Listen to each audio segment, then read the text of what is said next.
So if you have the DJI MIc 2 system and you're looking for the best settings for your iPhone, well, I have them, and they're actually not the default settings. We got to change some things there. But also in this video, I have some cool tips and tricks that you can do, as well as some really awesome accessories like this Ulanzi shutter grip and this amazing light. So let's just go ahead and get started. Mr. Black. And here we go, out of the box, the MIc 2, when it's connected to your iPhone, whether it's with the lightning attachment for the older ones or the USB-C with the newer iPhones, well, it sounds like this, which is not bad because I pumped up the volume. Normally it would sound more like this because it's kind of low in the system. So what we need to do is go in there and adjust the gain on the transmitter and the receiver. So we're just gonna swipe down on the receiver. We're gonna go into the transmitter and we're gonna go into the gain and we're gonna put it up to a +6. Now, one thing I really love about this new system is the little dial on the receiver. It makes it so much easier to just kind of navigate through and also dial it in so much easier. Also, while we're here, let's go over to low cut and we're gonna turn off low cut. Low cut is good if you're like driving in a car, there's a really loud low sound that's in the background and you wanna kind of cut that out. That's where you wanna have low cut on. But for your normal use of this, you probably won't need it on. So now let's go into the receiver and we'll go to the gain of that and we're gonna put this at +6. So that sounds so much better. It seems like it's gonna be peaking. It seems like it's gonna be way more, but when you play it back or when you send it to other people or put it into your editing system, you'll notice that the volume is higher. It sounds a lot better. One really smart thing you should do is also go into the transmitter and enable 32-bit float. That way, if you're also recording internally on the microphone and you get way louder and it clips out, you can access the files on that and it won't clip out because it's getting a bigger spectrum of that sound frequency, and that can be a lifesaver. It has for me. And one more very important thing for the newbies out there, it's important to look at the screen and make sure it's all connected. Like basically when you put that USB-C or lightning attachment onto the receiver, it should show up saying to confirm that you put that on.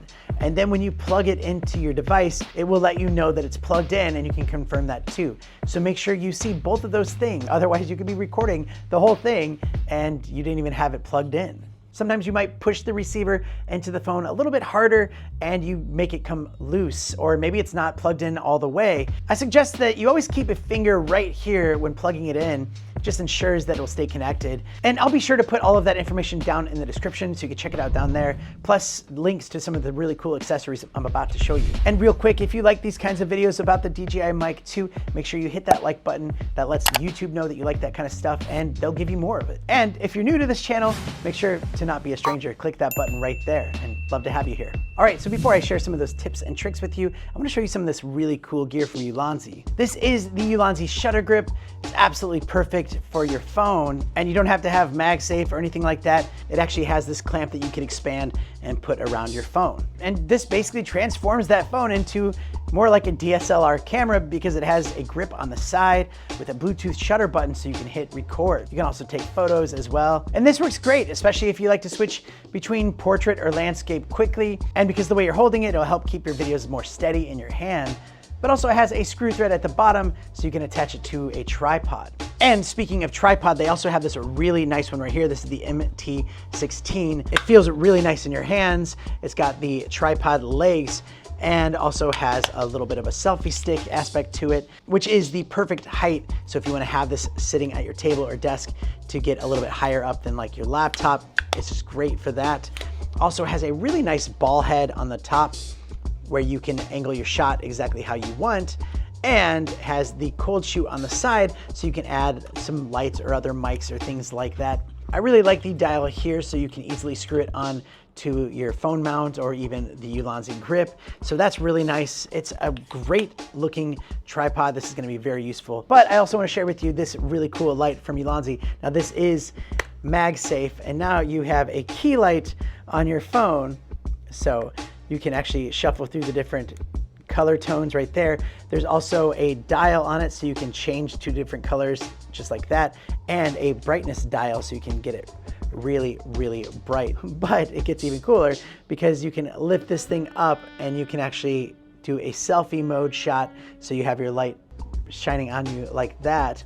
Also, it has an extender so you can go higher up, or you can just even use this to face a different direction If you want to get it further away from your lenses, so there's no like lens flares or anything like that, you can push it further away. But it's just a really cool light. I love the MagSafe aspect of it. Just makes it so much easier to kind of get the right lighting angle that you want. So do check out those links in the description if you're interested, because I think they're really good buys. All right, so now for a couple of really cool mic tips and tricks here. I featured some of these on my Pocket 3 video, so there are some you might know and there's some that you might not. So for one, this mic will actually act as a remote, and if you hit the link button, you can start and stop recording from like far away. You can also take photos, so that's really cool. If you hit the power button once, you actually enable noise reduction. That light turns yellow. Like if you're somewhere where it's like a noisy cafe or next to like the highway, you can turn that noise reduction on. It will cut out all of that noise. It'll blow your mind how good it is, because it just makes it sound like there's nothing there. Now, when you're pairing these mics to a receiver, there's one thing you gotta know. If you hold down the record button, you actually change it between Bluetooth mode, or you change it to the 2.4 gigahertz mode. So when you hold down that record button and it switches over to green, that's on the 2.4 gigahertz spectrum that goes to the receiver. So if you're connecting it to something like your Pocket 3 or your Action 4, to pair it to that, you have to hold down the record button so that it turns to blue, and then you can hold down that link button so that it's flashing. And then if you're trying to connect it to your receiver, you have to hold down the record button to make sure it is green, and then hold the link button so that that is flashing. So some of the questions I get asked a lot about these is, can you put the receiver in via USB-C, so it's not like the USB-C attachment, but just like a USB-C cable. So maybe you have a phone with a case that doesn't quite fit it. You can just get a small USB-C to USB-C cable and plug it in. It works with that, it works with Pocket 3 and the Action 4. Now you might ask, does it work with the GoPro and the Media Mod? And not through USB-C, but you can with the 3.5 millimeter cable. Now, one of the tricks is you have to put this on the side and take off the wind muff of your Media Mod to make it fit. If you put it on the top, it blocks the record button, so that makes it a lot trickier. But it does work with your GoPro with the 3.5 millimeter adapter and the receiver. All right, well, that was a lot of information packed into this one video, so thank you so much for being here and for watching. Stay tuned, and I'll see you next time. Bye. Mr. Black.